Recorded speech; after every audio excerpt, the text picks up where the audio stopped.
Good morning, good afternoon, good evening, Dubai, depending on your location.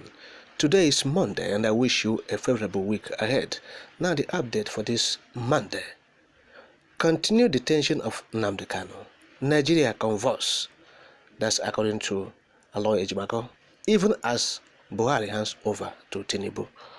Now the special counsel to the detained leader of the indigenous people of Biafra, Aloy Ejimako, have stated in clear terms while Nigeria converse. Look at what Aloy Ejimako is saying. He said it took the Court of Appeal only 2 weeks to undo a sound judgment that discharged the leader of the IPOB, Nnamdi Kanu, from his long and tortuous 7 years of ordeal with the criminal justice system in Nigeria. Here, Aloy Ejimako illustrates the torturous journey Mazi Nnamdi Kanu has been allowed to go through since 2015. He called it ordeal, painful, as Buhari hands over to Tinubu. Now, Aloy Ejimako said, look, Kanu was first arrested and charged in 2015, and the judgment discharging him came in 2022. He said, look, you have to recall that it is the Supreme Court, it is the same court that discharged Onyendu Mazi Nnamdi Kanu that quickly turned around to stay or invalidate its own judgment. In effect, the court sat on appeal over its own judgment and took only 2 weeks to reverse itself. He went on, said, does that sound proper in a judicial system that takes a year or more to decide who won an election and many more to decide regular cases?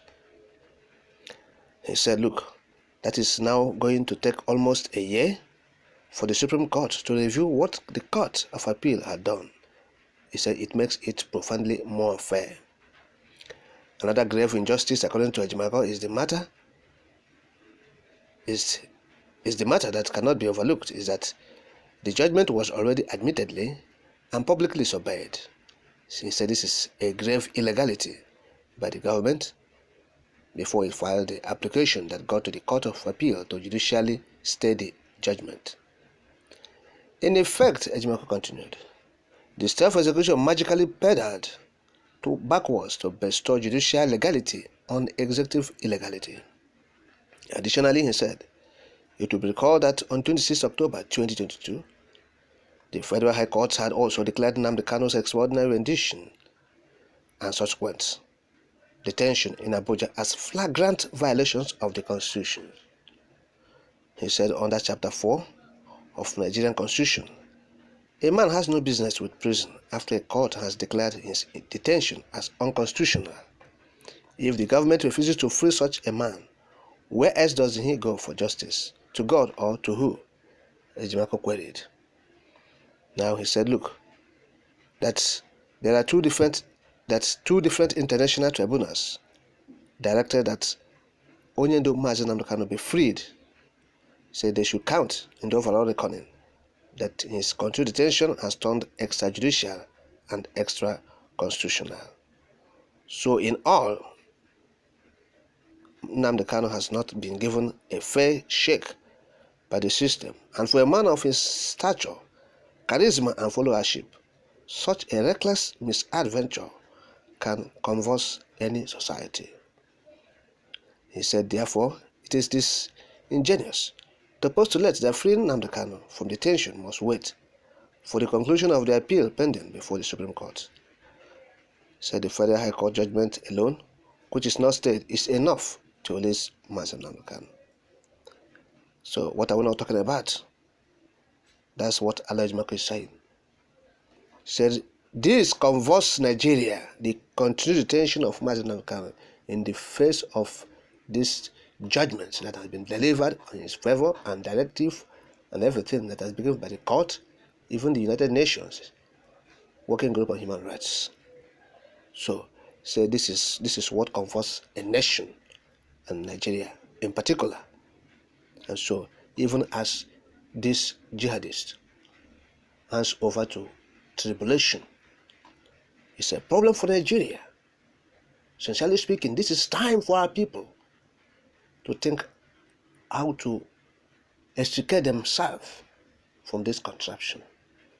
Because situation we are witnessing today, Monday 29th May, they said it's inauguration day. Inaugurating who?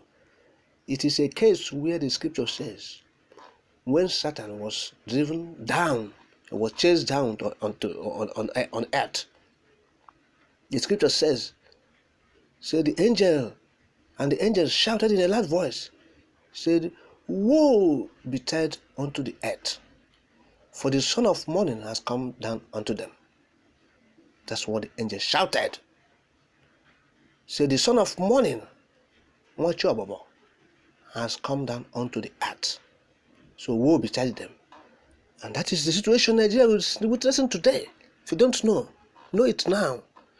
That the situation the country is witnessing today is akin to what the scripture says when the devil or the Satan was driven down from heaven to earth. So woe betide them who lives on earth, for the son of morning has come unto them. So Nigeria, this is situation. It's precarious and grotesque, honestly speaking. And the jihadist is handing over to tribulation. Imagine this case. Is it not from fire? Or from fire, frying pan to fire? From frying pan to fire, that the situation the citizens of Nigeria found themselves this present moment. And that is why we always say, join in this struggle to liberate our people from the contraption. We are willing and able, more determined than ever, to make sure that freedom comes to people who seek it. People who want freedom, they will have their freedom. The army have said it. The military, they've said it. Say, look, people who are being marginalized, being oppressed, annihilated, they want to exterminate them from the source of the earth by policy, by means of weapon and military occupation and the force and everything. Even by policy, like I've said. So those people have the right to secede, to seek for their own freedom, to have their own country and their own nation. That is what is called self-determination. Is a battle for survival. When God created every human being, He embedded in him the ability to struggle for life, to live, for survival. That is what God embedded in every human being He created. So nobody will wish himself to be killed by another man. Nobody will wish that for himself. Nobody will want that for himself. So that's why people struggle for survival. And that is self-determination. That is where it comes in. And that is why it is enshrined in our own local laws and in the international treaty and protocols and what have you. So, but the jihadists said nay. So the tribulation is coming to Nigeria. Tribulation is coming. So Nigeria, particularly Eastern Nigeria, this is a time to be sober. Tomorrow is going to be the sit at home to remember the heroes of the Biafra war, the Biafran Republic, those who stood still and fought for the Republic of Biafra. Tomorrow we will stray the journeys of the Biafran Republic since 1967, beg your pardon, it was declared.